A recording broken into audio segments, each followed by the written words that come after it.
दोस्तों जरा इमेजिन करो, आप अपने कमरे में पबजी गेम खेलने में बिजी हो, लेकिन तब तक बाहर की दुनिया में ज़ॉम्बी एपोकैलिप्स फैल जाए और आप ज़ॉम्बी के डर के मारे कमरे के अंदर फंस जाओ। तो आप इस सिचुएशन में क्या करोगे?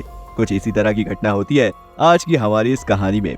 कहानी की शुरुआत में हम जून वू नाम के एक लड़के को देखते हैं जो एक फ्लैट में अपने पेरेंट्स और सिस्टर के साथ रहता है। वो अपना पूरा दिन दोस्तों के साथ लाइव वीडियो गेम में स्पेंड करता था। उस दिन भी वो गेम खेलने में बिजी था, लेकिन उसकी फैमिली घर पर नहीं होती। तभी गेम खेलने के दौरान न्यूज पर एक रिपोर्ट आती है कि सियोल सिटी में एक वायरस फैल गया है और उससे इन्फेक्टेड होकर लोग एक दूसरे को ही काट रहे हैं। ये वायरस इस हद तक फैल चुका है कि गवर्नमेंट के कंट्रोल के भी बाहर हो गया है और जो लोग सरवाइव कर गए हैं उन्हें बचाने के लिए कोई रास्ता नजर नहीं आ रहा। ये न्यूज सुनकर जूनवू अपने अपार्टमेंट से बाहर देखता है कि वहाँ पर इन्फेक्टेड लोग एक दूसरे को बुरी तरह काट रहे थे। ये सब देखकर जूनवू काफी घबरा जाता है। दरअसल ये वायरस ज़ॉम्बी वायरस था और उसकी वजह से लोग इन्फेक्टेड होकर ज़ॉम्बी बन रहे थे। तभी अचानक से उसका एक नेबर जबरदस्ती उसके फ्लैट में घुस जाता है, जो उससे कहता है कि लोग बाहर पागलों की तरह एक दूसरे पर अटैक कर रहे हैं। मुझे उनसे बचने का कोई रास्ता नहीं दिखा, इसलिए मैं तुम्हारे फ्लैट में चला आया।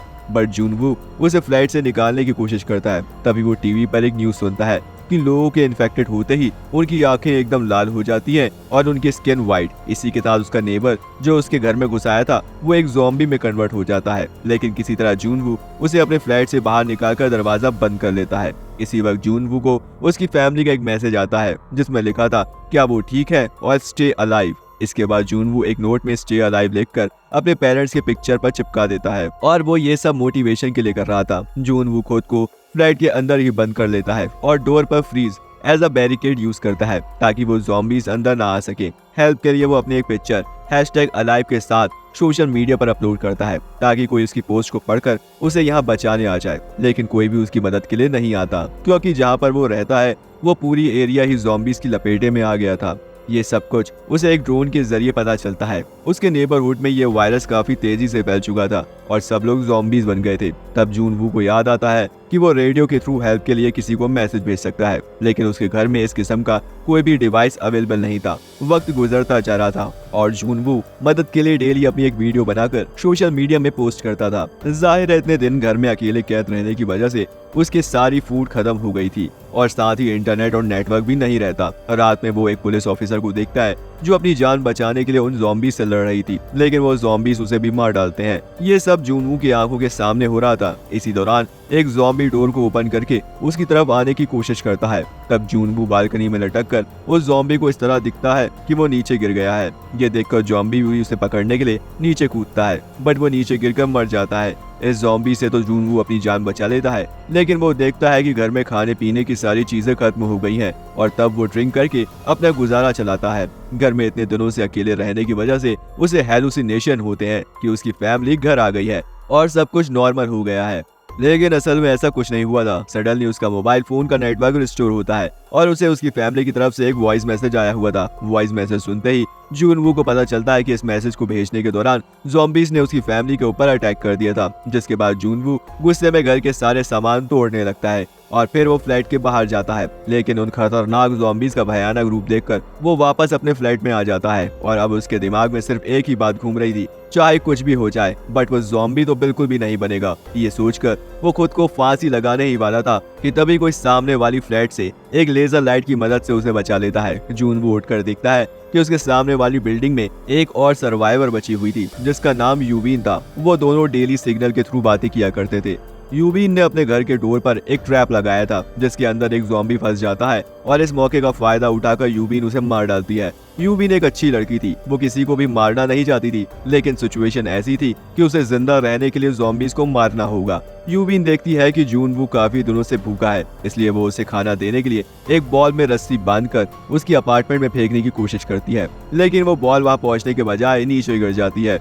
तब जूनवू अपनी ड्रोन की मदद से यूबीन के पास एक रस्सी भेजता है, जिसके बाद यूबीन उस रस्सी की मदद से जूनवू को खाने का कुछ सामान भेजती है। लेकिन तभी नीचे से एक ज़ॉम्बी यूबीन की फेंकी हुई बॉल को देख लेता है और वो उस बॉल को पकड़कर खींचता है, जो रस्सी के सहारे यूबीन के रूम के एक टेबल से बंधी हुई थी, जिस वजह से वो टेबल आकर जोर से यूबीन को लगती है और वो बेहोश हो जाती है। फिर वो ज़ॉम्बी रस्सी को पकड़कर ऊपर चढ़ने लगता है। जूनवू अपना ड्रोन उस ज़ॉम्बी की तरफ भेजकर उसका अटेंशन डिवाइडेड करने की कोशिश करता है। लेकिन अब जूनवू के फ्लैट में भी ज़ॉम्बीज दरवाजा तोड़ने की कोशिश कर रहे थे, जिससे उसका ध्यान ड्रोन के कंट्रोल से हट जाता है और वो ज़ॉम्बी उस ड्रोन को पकड़ लेता है। लेकिन इसी दौरान यूबीन होश में आकर उस ज़ॉम्बी का हाथ काट देती है, जिससे वो ज़ॉम्बी सीधा नीचे गिरकर मर जाता है। उसी रात जूनवू डिसाइड करता है कि वो आसपास के फ्लैट में जाकर खाना ढूंढेगा। जूनवू अपने पास के एक फ्लैट के अंदर जाता है, जहाँ उसे खाने पीने के साथ साथ वॉकी टॉकी और एक ईयरफोन भी मिलता है। तभी उसकी नजर एक लेडी पर पड़ती है जो कि मर चुकी थी। लेकिन उसी वक्त एक ज़ॉम्बी आकर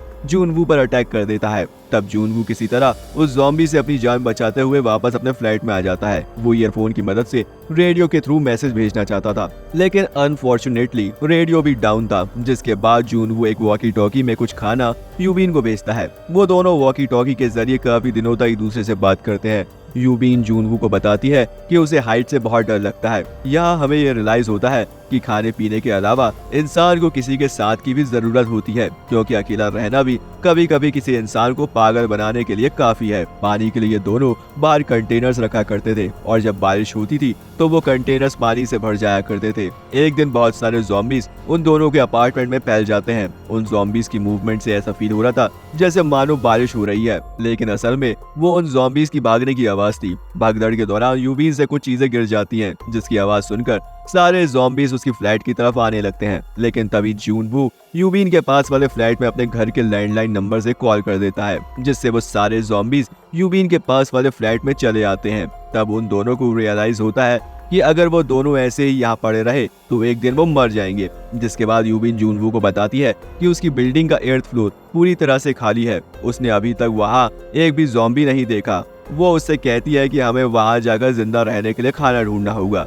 इसके बाद वो दोनों नीचे आते हैं और ज़ॉम्बी से उन दोनों की काफी खतरनाक लड़ाई होती है। वो दोनों किसी तरह बड़ी मुश्किल से अपनी जान बचाते हुए लिफ्ट में पहुंचकर 8th फ्लोर पर आ जाते हैं। लेकिन ज़ॉम्बी जो उनका पीछा कर रहे थे वो भी वहां पर आ जाते हैं। बट तभी अचानक एक आदमी उन दोनों को ज़ॉम्बी से बचा लेता है, जिसके बाद वो आदमी उन दोनों को खाना और पानी ऑफर करता है। लेकिन यूबीन स्टार्टिंग से ही उस आदमी को डाउटफुल थी, इसलिए वो खाना नहीं खा रही थी, पर बाद में उसे मजबूरन खाना खाना पड़ता है। यहाँ हमें पता चलता है कि वो आदमी सच में उन दोनों को धोखा दे रहा था। उसने उन दोनों के खाने में बेहोशी की मेडिसिन मिलाई हुई थी। उन लोगों के बेहोश होने के बाद वो आदमी उन्हें बांध देता है। दरअसल वो आदमी अपनी ज़ॉम्बी बीवी के लिए यूबीन को एज अ फूड लेकर जा रहा था। वो यूबीन को अपनी ज़ॉम्बी वाइफ के रूम में फेंक देता है।